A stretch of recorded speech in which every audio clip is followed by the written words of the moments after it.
कमाल खान हमारे बीच नहीं रहे, सभी को उनकी दिल के छू देने वाली खबरें याद आ रही हैं। हम आपको दिखाते हैं कमाल खान के कुछ पीस टू कैमरा। लखनऊ सिर्फ वही नहीं है जो हमने चौंधरी का चांद, उमराव जान, पाकीज़ा, पालकी, मेरे हुजूर और शतरंज के खिलाड़ी में देखा है। लखनऊ उससे कहीं आगे निकल गया है। उसकी खुशबू वही है, लेकिन लखनऊ लिबास बदल रहा है। हमारी गाड़ी प्रदर्शन से थोड़ी दूर खड़ी हुई थी। गाड़ी के ऊपर प्रेस भी लिखा हुआ है, एनडीटीवी का स्टिकर भी लगा हुआ है, ड्राइवर भी मौजूद था। हमारे ड्राइवर को भारतीय जनता युवा मोर्चा के कार्यकर्ताओं ने उसकी पिटाई की, गाड़ी से खींच के उसको ढकेल दिया।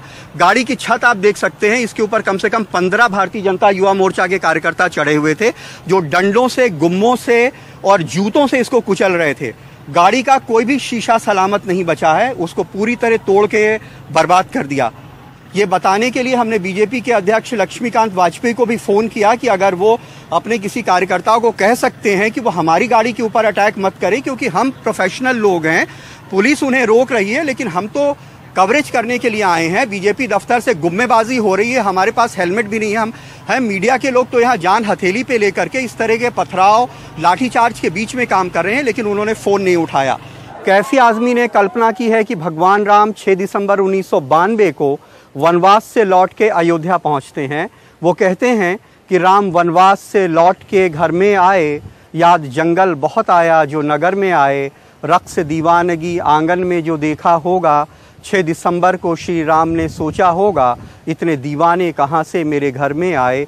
पाँव सरयू में अभी राम ने धोए भी ना थे कि नज़र आए वहाँ खून के गहरे धब्बे, पाँव धोए बिना सरयू के किनारे से उठे, राम ये कहते हुए अपने द्वारे से उठे, राजधानी की फ़िज़ा आई नहीं रास मुझे, 6 दिसंबर को मिला दूसरा वनवास मुझे। 25 साल बाद अब ये तय हो पाया है कि आडवाणी जी, जोशी जी वगैरह के ऊपर बाबरी मस्जिद गिराने की क्रिमिनल कॉन्स्पिरेसी का मुकदमा चलेगा। अगर ये साबित हो जाता है सीबीआई की स्पेशल कोर्ट में, तो देखना होगा कि ऊपर की अदालतों में अभी इस मुकदमे को कितना वक्त लगता है। बहरहाल अभी एक शुरुआत है। कहते हैं कि भगवान राम जब अपना साम्राज्य छोड़ के जंगल गए तो उनके चेहरे पे कोई शिकन ना थी, और जब उनका राज्याभिषेक हुआ तो कोई खुशी से फूले नहीं समाये। इसीलिए वो हमारे मर्यादा पुरुषोत्तम हैं। लेकिन आज उनकी अयोध्या में कहावत बहुत मशहूर है कि चरण दबा के संत बने हैं, गला दबा के महंत। काश अयोध्या के संत इस कहावत को झूठी साबित कर पाते।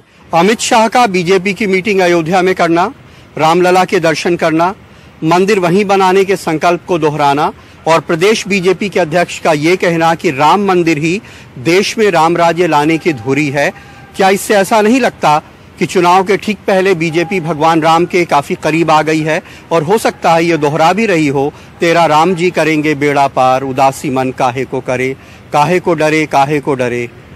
मायावती ने एक मुहिम शुरू की है नॉर्थ पोल को साउथ पोल से जोड़ने की। जाहिर है कि नज़र दिल्ली की कुर्सी पे है, लेकिन कुछ बड़ा मकसद हासिल करने के लिए पुरानी दुश्मनियां तो छोड़नी ही होंगी। मायावती जल्दी में है, क्योंकि उन्हें पता है कि अगर उन्होंने जल्दी नहीं की तो दुश्मन को कोई और दोस्त बना लेगा।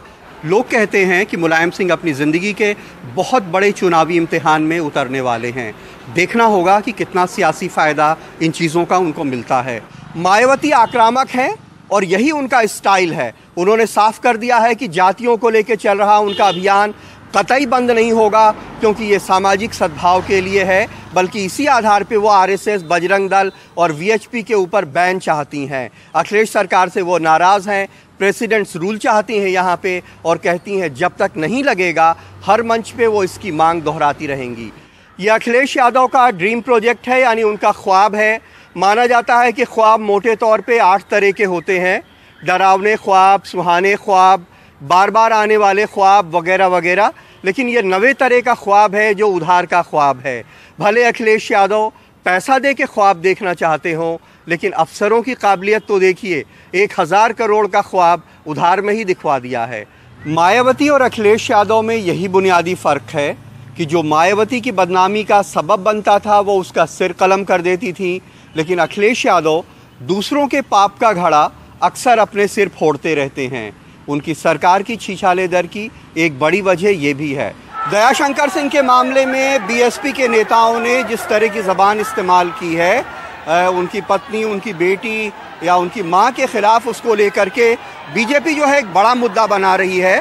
बीजेपी का महिला विंग आज प्रदर्शन कर रहा है लखनऊ की सड़कों पे। ये जो मुद्दा है इसको लेकर के आगे बढ़ा जा सकता है और अपर कास्ट का जो गुस्सा है उसको पॉलिटिकल इंटरेस्ट में इस्तेमाल किया जा सकता है। मायावती के खिलाफ जिस तरह के अल्फाज का इस्तेमाल किया गया है, हमारे पीछे आप देख सकते हैं हजरतगंज चौराहे पे यह हुजूम उसका विरोध करने के लिए जमा हुआ है। चुनाव जो है वो माहौल और परसेप्शन के ऊपर लड़ा जाता है और अगर माहौल के ऊपर ये कहें तो पिछले दिनों जो मायावती का माहौल जो है वो ख़राब हो रहा था, एक बयान से वो दोबारा माहौल बनता नज़र आ रहा है। और सिर्फ दलित ही नहीं, बाकी तमाम लोग, बाकी तमाम समाज के लोग जो पेट्रियार्कल या फ्यूडल सोच के नहीं है, जो महिला विरोधी नहीं है, उन्हें भी ये अल्फाज जो हैं बहुत बुरे लगे हैं और उनकी भी सिंपैथी मायावती के साथ नज़र आ रही है। बहरहाल देखना ये होगा कि ये सिंपैथी जो है मायावती के लिए चुनाव में किस तरह काम करती है। राहुल गांधी की रैली में भारी बारिश की वजह से सब कुछ तहस नहस हो रहा है, लेकिन बहरहाल ये कांग्रेस की रैलीज में अभी तक जो हमने देखा है ये सबसे हाईटेक रैली है जिसमें ड्रोन से शूटिंग हो रही है, तमाम क्रेन्स लगी हुई हैं, मल्टी कैम सेटअप पार्टी की तरफ से लगाया गया है और बहुत खूबसूरत इंतजाम किया गया है। लेकिन कुदरत ने इस सारे इंतजाम को फिलहाल खराब कर दिया है। हालांकि लोग हटे नहीं हैं, अभी भी यहाँ पे जमे हुए हैं। कोरोना की दो लहर झेल चुके इस देश में अब तो अनपढ़ लोग भी जानते हैं कि पल्स ऑक्सीमीटर से ये चेक किया जाता है कि किसको कितनी ऑक्सीजन की कमी है। इसके लिए किसी अस्पताल के सेंट्रलाइज्ड ऑक्सीजन सिस्टम को बंद करके ट्रायल करने, मॉक ड्रिल करने की ज़रूरत नहीं होती। ये एक आपराधिक कृत्य है। अगर ये सच है तो इसकी जांच होनी चाहिए और जाहिर सी बात है कार्रवाई भी होनी चाहिए। अखिलेश यादव और उनके चाचा शिवपाल यादव के साथ आने से दोनों का फायदा है। अगर शिवपाल सारी सीटों पे चुनाव लड़ते और थोड़े थोड़े वोट भी काटते तो उन जगहों पे जहां समाजवादी पार्टी कम मार्जिन से चुनाव जीत रही है वहां उनको बड़ा नुकसान हो सकता था। भले उनका प्रभाव क्षेत्र पूरे यूपी में ना हो और बहुत बड़ा ना हो, लेकिन जो साथ आने का मैसेज है वो ज़्यादा बड़ा होता है, क्योंकि राजनीति एक परसेप्शन की लड़ाई भी होती है और इससे यह संदेश जाता है कि यादव परिवार जो है इस जंग में अब एक हो गया है अपने सियासी दुश्मन से लड़ने के लिए। इसके अलावा शिवपाल यादव मुलायम सिंह के समय के नेता हैं। वो जब मुलायम सिंह ने राजनीति शुरू की उसके कुछ सालों के बाद वो उनके साथ राजनीति में आ गए हैं। उन्होंने वो दौर देखा है जब मुलायम सिंह यादव एक किराए की जीप लेकर के चुनावी सभा करने जाते थे और उनके पास तेल भरवाने का पैसा नहीं होता था। शिवपाल यादव कहते हैं कि हर सभा के बाद चादर बिछा करके चंदा मांगा जाता था ताकि वो गाड़ी में तेल भरवा के आगे का सफर कर सकें, अगली जनसभा में जा सकें। उस दौर के नेता हैं, बड़े नेता हैं, बहुत बड़े संगठनकर्ता हैं और पूरे प्रदेश में पार्टी के हर कार्यकर्ता को वो पहचानते भी हैं। अगर वो साथ आते हैं और मिलकर के रणनीति बनाते हैं, चुनाव मैदान में जाते हैं, तो जाहिर सी बात है कि इसका फर्क पड़ेगा। उनके अलग रहने से हो सकता है कि समाजवादी पार्टी को उतना नुकसान न पहुंचा सकते जितना साथ रहने से वो फायदा कर सकते हैं। तो इसमें दोनों ही दलों का फायदा है। महिला नैरेटिव जो है वो मतलब बड़ा चैलेंज है, वो एक बड़ी बात है। प्रियंका गांधी ने एक बहुत बड़ी लकीर खींच दी है कि कोई दूसरा उससे बड़ी लकीर नहीं खींच सकता है। लेकिन ये जो लड़की हूं लड़ सकती हूं, जो यंग वोटर्स हैं उनके अंदर उसकी बहुत अपील है। जो लड़कियां हैं, जो पढ़ी लिखी लड़कियां हैं, जो मोबाइल स्मार्टफोन चला रही हैं, जो स्कूटी लेके खुद मुख्तारी से उनके हाथ में एक स्कूटी के हैंडल है, कहीं जा सकती हैं, कहीं रुक सकती हैं, किसी से बात कर सकती हैं। ये जो खुद मुख्तारी जिनको मिली है, जो आज़ादी पढ़ने लिखने से जिन्होंने हासिल की है, उनमें ये अपील करता है। पिछड़े तबके के मंत्रियों और विधायकों के बीजेपी छोड़ के दल बदल करने का असर जरूर होगा। स्वामी प्रसाद मौर्य का 3 विधायकों के साथ बीजेपी को छोड़ करके समाजवादी पार्टी में जाना बीजेपी के लिए एक बहुत बड़ा झटका है। बीजेपी में मौर्य कुशवाहा वोटों के 2 बड़े नेता और दावेदार थे, एक स्वामी प्रसाद मौर्य और एक केशव प्रसाद मौर्य। स्वामी प्रसाद मौर्य भले मंत्री हों और केशव मौर्य डेप्यूटी सीएम हों, लेकिन स्वामी प्रसाद मौर्य केशव मौर्य से बहुत सीनियर लीडर हैं, बहुत पहले से राजनीति कर रहे हैं। केशव मौर्य वीएचपी में थे और बहुत बाद में इलेक्टोरल पॉलिटिक्स में आए हैं, लेकिन स्वामी प्रसाद मौर्य केशव मौर्य से बहुत पहले से कैबिनेट मिनिस्टर रहे हैं और मायावती की सरकार में बीएसपी में बहुत लंबे अरसे तक काम करते रहे हैं। उनकी बेटी भी बीजेपी से एमपी हैं, उनके बेटे भी चुनाव लड़ते हैं, पूरा परिवार राजनीति में है और वो मौर्य वोटों के एक बड़े दावेदार माने जाते हैं। मौर्य कुशवाहा वोट जो है तकरीबन 6% है, जो ईस्टर्न यूपी के कई ज़िले हैं, कुशीनगर है, जौनपुर है, बनारस है, गाज़ीपुर है, बहुत सारे ज़िले हैं जिनमें बड़ी तादाद में पाया जाता है। वैसे तो पूरे यूपी में कहीं ना कहीं बड़े पैमाने पे है। सेंट्रल यूपी और बुंदेलखंड में कुशवाहा वोट काफ़ी ज़्यादा पाया जाता है। एटा है, मैनपुरी है, जालौन है, झांसी है, बहुत सारे इलाके हैं जहाँ पे कुशवाहा वोट पाया जाता है। तो एक तो वोट की राजनीति होती है, वो एक अलग है बात है। उसके अलावा एक परसेप्शन की राजनीति होती है कि इतने बड़े नेता ने पार्टी को छोड़ दिया और समाजवादी पार्टी में चला गया। उसके पहले भी समाजवादी पार्टी में कई अलग अलग छोटे छोटे दलों के साथ उन्होंने इस बार गठबंधन किया है, क्योंकि अखिलेश यादव को शायद ये लगता है कि उन दलों का जो थोड़ा थोड़ा प्रतिशत भी वोट का होगा, अगर अलायंस में उनको हासिल होगा तो उससे उनका जो प्रतिशत है, जो बीजेपी और समाजवादी पार्टी के बीच में पिछले चुनाव का गैप है वोटों के प्रतिशत का, वो उसको भरने में कामयाबी हासिल करेंगे। तो इस तरह से केशव मौर्य का जाना एक बड़ी बात है। और केशव मौर्य नहीं, 3 विधायक और चले गए हैं, वो सारे पिछड़े समाज से और आने वाले लोग हैं, गरीब तबके से आने वाले लोग हैं। ऐसा पता चला है कि बीजेपी के 3 और मंत्री अखिलेश यादव से के टच में हैं, बातचीत कर रहे हैं। मालूम नहीं वो जाएंगे नहीं जाएंगे, बात बन पाएगी या नहीं बन पाएगी। बीजेपी के एक हाई प्रोफाइल एमपी के बारे में भी ऐसी खबर है कि वो अखिलेश यादव के टच में हैं और उनकी भी उनसे बातचीत हो रही है। कांग्रेस के एक बहुत बड़े नेता के बारे में ये पता चला है कि वो भी अखिलेश यादव के टच में हैं और उनकी भी उनके साथ बातचीत हो रही है।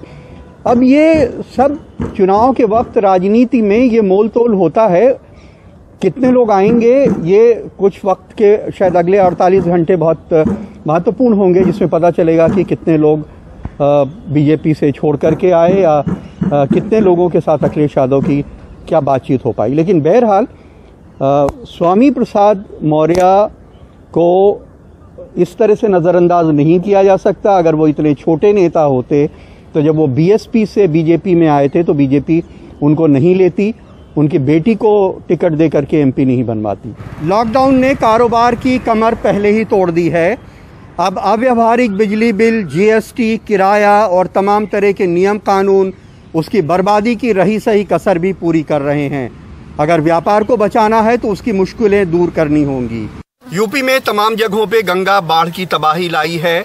हम उन्नाव के एक गांव में मौजूद हैं और हमारे पीछे जो नज़र आ रहा इलाका, ये खेत हुआ करते थे कभी और ये खेतों में घर थे जो डूबे हुए हैं। इसके आसपास जहां हम नाव में बैठ के घूम रहे हैं ये खेत हैं, ये सारे खेत डूब गए हैं। गंगा यहाँ से दूर है लेकिन अब इन इलाकों में तबाही ले आई है।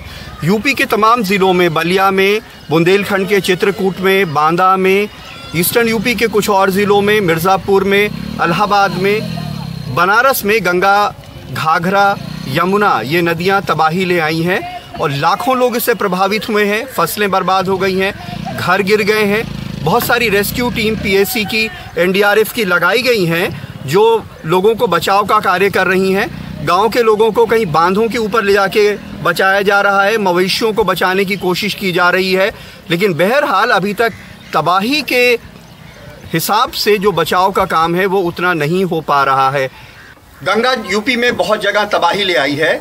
हम उन्नाव ज़िले के हुसैन नगर करबला इलाके में हैं और ये जो पानी आपको दिख रहा है ये यहाँ खेतों के ऊपर बह रहा है। यहाँ खेत थे और खेतों के अंदर रहने वाले लोगों के मकानात यहाँ पे बने हुए थे।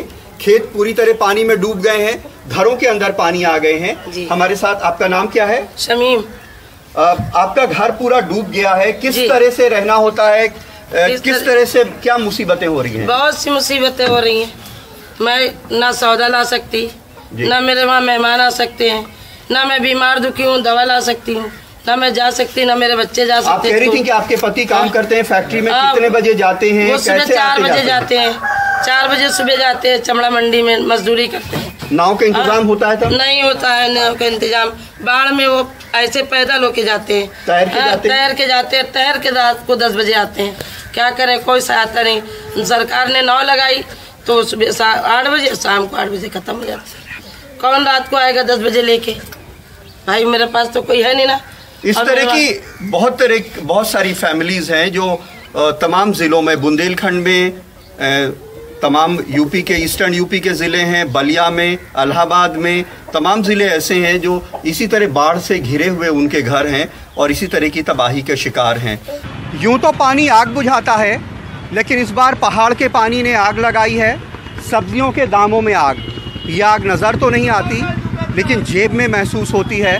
सब्ज़ी खाने वाले और सब्ज़ी बेचने वाले दोनों यही कहते हैं कि ऐसी आग तो पहले कभी नहीं लगी थी, इसे बुझने में वक्त लगेगा। पिछले 3 बार से इलाहाबाद हाई कोर्ट कोविड को लेकर के उत्तर प्रदेश सरकार और राज्य चुनाव आयोग को बार बार निर्देश दे रहा है। शायद ये सरकार और चुनाव आयोग दोनों के लिए ही अच्छी अलामत नहीं है। लखनऊ के कोविड अस्पतालों में से एक ये चरक अस्पताल है। ये पुराने लखनऊ का बहुत मशहूर अस्पताल है और घनी बस्तियों से बड़ी तादाद में लोग यहाँ पे आते हैं। इस अस्पताल को जितने ऑक्सीजन की ज़रूरत है उसकी आधी ऑक्सीजन भी नहीं मिल रही है। अस्पताल के लोगों को हमने खुद ऑक्सीजन के प्लांट पे घंटों पूरी रात खड़े हुए देखा है। ऐसी हालत में तमाम अस्पताल मरीज़ों से ये विनती कर रहे हैं कि अगर ऑक्सीजन नहीं मिलेगी तो उनको बचाना मुश्किल होगा, वो अपने मरीज़ों को किसी और बेहतर जगह ले जा सकते हैं। लखनऊ के तमाम अस्पतालों की यही हालत है कि कोविड के मरीज़ वहाँ पे भर्ती हैं, उनको ऑक्सीजन की जो सप्लाई चाहिए वो नहीं मिल पा रही है। इसकी वजह से बहुत जगह पे मरीज़ों का निधन हो रहा है। ऑक्सीजन प्लांट्स पे ऑक्सीजन सिर्फ अस्पतालों को दी जा रही है, तो जो घर पे ऑक्सीजन लेने वाले हैं उनको ज़्यादातर ऑक्सीजन नहीं मिल रही है और बहुत सारे लोगों की घरों पे मौत हो जा रही है ऑक्सीजन के अभाव में। तो पूरे शहर में ऑक्सीजन की बेइंतहा कमी है, मारामारी है। लोग सिलेंडर लेके घूम रहे हैं, जिनके पास हैं उनको नहीं मिल रहा है और जिनके पास नहीं है उनको सिलेंडर नहीं मिल पा रहा है। और सिर्फ लखनऊ नहीं, लखनऊ के आसपास के ज़िलों के लोग यहाँ आ रहे हैं और ऑक्सीजन प्लांट्स पे खड़े हैं, उनको ऑक्सीजन नहीं मिल पा रही है। जब तक ऑक्सीजन की सप्लाई सही नहीं की जाती है तब तक ना तो घर पे मरीज़ बचाए जा सकेंगे जिनको ऑक्सीजन की ज़्यादा परेशानी है और ना ही अस्पतालों में। एक पुराना शेर है कि जीने पे जिनको पास बिठाना मुहाल था, मरने के बाद कांधे पे उनको उठा लिया। लेकिन आज के दौर में ये उलट गया है, जीने पे जिनके पास बैठते थे, मरने के बाद उनकी अर्थी को 4 लोगों का कंधा नहीं मिल रहा है, जलाने के लिए लकड़ियां नहीं नसीब हो रही हैं और उसका नतीजा ये हो रहा है। रवायत तो यही रही है कि ज़िंदगी में जिनसे रिश्ते ख़राब भी रहे हों, मरने के बाद उनकी भी मिट्टी में शरीक होते हैं। किसी ने लिखा है कि जीने पे जिनको पास बिठाना मुहाल था, मरने के बाद कांधे पे उनको उठा लिया। लेकिन कोरोना से मौत के खौफ ने बलरामपुर में इनसे ये सब करवा दिया है। कोरोना ने दुनिया में बहुत कुछ बदल दिया है, इंसानियत भी उसका शिकार हुई है।